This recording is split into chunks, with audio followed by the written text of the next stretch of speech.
Сайн байцгаана уу? Та бүхэндээ энэ өдрийн мэндийг хүргэе. Цагаархан сүмийн ерөнхий боловсролын сургуулийн бага ангийн багш Эрдэнэ Цэцэг байна.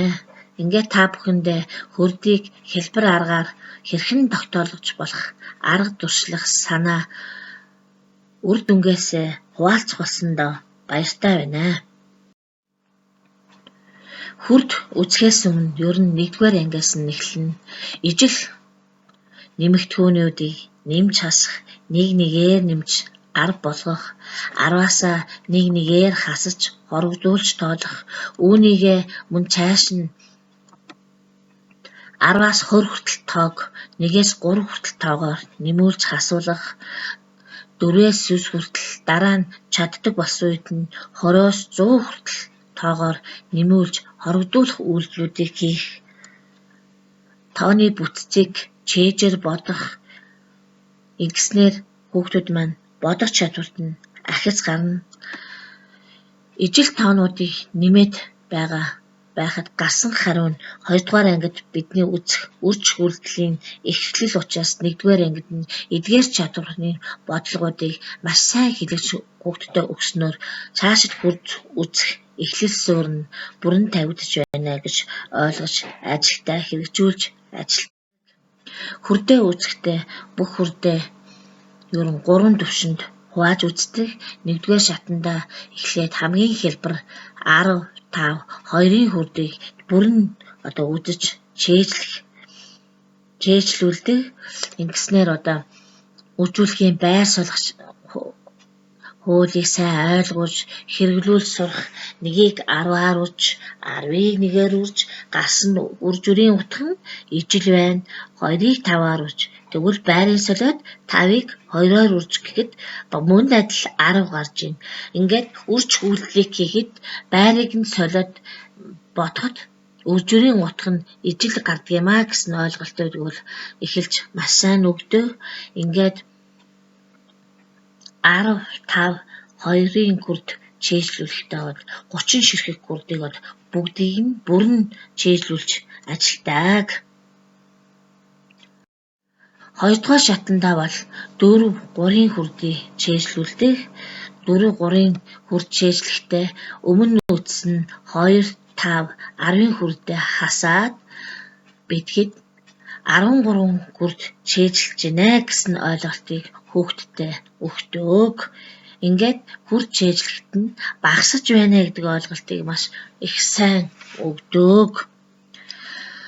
3-р шатандаа 6, 7, 8, 9-ийн хурдыг чэйжлүүлдэг.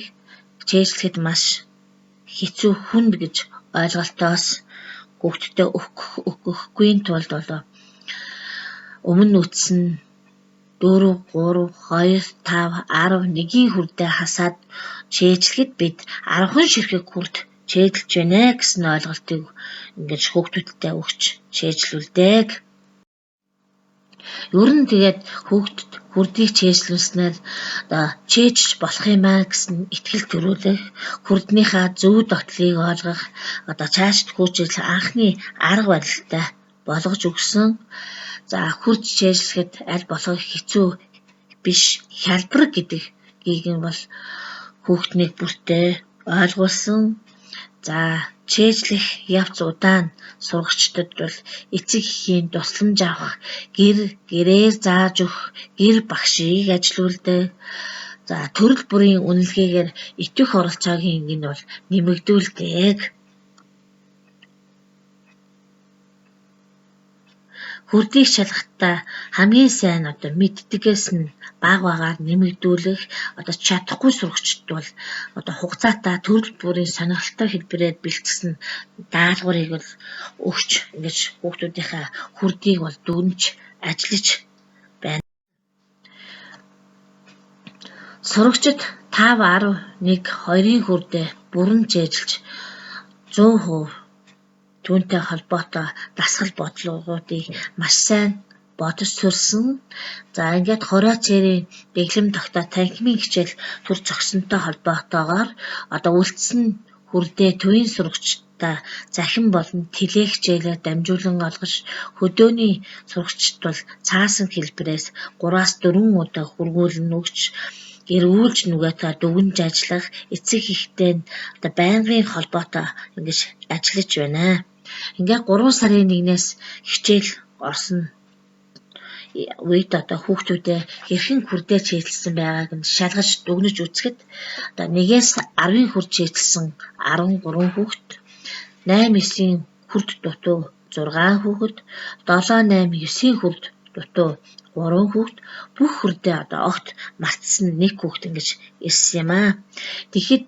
Тэгээд өөрн цаашдаа хүүхдүүдтэй бүрэн чийжлүүлэх зорилт тавин ажиллаж төрөл бүрийн арга санаа үнэлгээг ашиглаж ажилласны үр дүнд 1-ээс 10-ийнхаа хүрдийг бүрэн чийжилсэн 20 хүүхэд, за 8-9-ийнхаа хүрдийг 6 хүүхэд маань дутуу байсан бол бүгд чийжилсэн, 7-гийн хүрдийг 2 хүүхэд чийжлээгүй, за хүрдээ огт мартсан хүүхэд маань 7-8-9-ийн хүрдээс бусдыг нь одоо бүрэн чийжил түүнтэй холбоотой үрч үйлдэлийн хуваах үйлдэлийн тоонуудыг бас маш сайн бодож сурч байна. Ингэж хүрдийг ямар аргаар хүүхдүүдтэй чийжлүүлсэн бэ? Яаж ажиллагаа ярилцахад за би бүх хүүхдүүдтэй юм энгэрийн тэмдэг хийж өгсөн өөрийнх нь зурагтаа. За ингээд бүх хүүхдээ чийжл 50 хүрдээ унсан хүүхдүүд ингээд тэмдэглэгээ ингэж нааж өгөөд хүрдээ чийжилж ирээд багштай уншуулад шалгуулад бүрэн чийжилсэн хүүхдэд нь одоо ингээд энгэрийн тэмдгийг нь ингэртэн зөөж өгч түүндээ урамшуулах одоо талархлын тийм хуудас өгч ингэж ажиллаж байсан. Энүүнд бол хүүхдүүд маш их ингэж талархаж, баярлаж, хөөрж цаашаа математикийнхаа хичээлд улам дур сонирхолтой болдгийм байна лээ. За мөн би хүүхд бүрт ийм 1-ээс 10 хүртэл хүрдийг ингэж карт хэлбэрээр өгч дүтхүүрийн оосонд ингээд зөөж өгч одоо өөрт нь өгсөн үүнийгээ харах, бодох, чийжлэх дөхөн болох үүднээс ингэж өгсөн байгаа.